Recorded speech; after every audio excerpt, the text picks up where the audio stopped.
আসসালামু আলাইকুম everyone, welcome to my Facebook page. কী অবস্থা সবাই, কেমন আছেন? আজকে আমি আপনাদের দেখাবো যে আমাদের গ্রামে বাংলায় কিভাবে মাছ ধরে।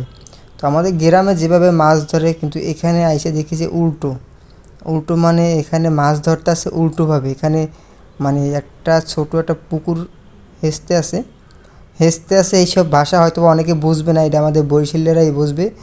মানে এটা আমি আপনার কে কোন জেলায় কী ভাষায় বলে আমি জানি না, আমাদের বরিশালের ভাষায় বলে হেসে পানি পানি সেচতে আছে। যাই হোক, তো এটা হচ্ছে যে দেখতেছেন যে মানে ক্যাদেই দেখেন কীভাবে মানে এটুকু একটা পুকুর, যে একজনের পানি আরেকজনের হিসেবে ভালাইতেছে। দেখেন এটা কিন্তু দুই দিক দিয়ে যদি মানে হেসে, তার কিন্তু অনেক সুবিধা। ওই পাশে একটা বান আছে, ওই বানের ওই পাশে যদি পানি একজনে ফেলে আর এই পাশে যদি পানি ফেলে, তাহলে অনেক উপকার ভালো হয়, তাড়াতাড়ি হয়ে যায়।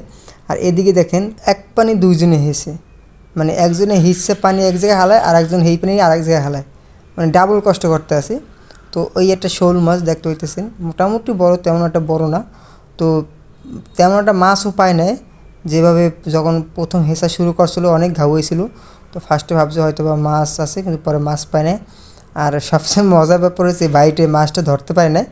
ওই যে ওই পাশে পানি আসছে, পানিতে চলে গেছে লাফ দিয়ে।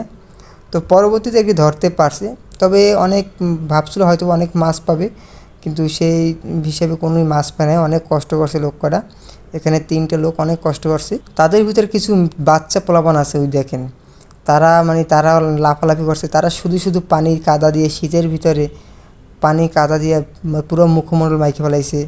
তারা মানে তাদের ফুর্তি আর কি, মানে কী বলবো। যাই হোক, গ্রাম বাংলায় এর মাছ ধরতে গেলে পোলাপান এভাবে নামে। তো আমি আজকে আপনাদের দেখালাম গ্রামে কীভাবে মাছ ধরে আর কি।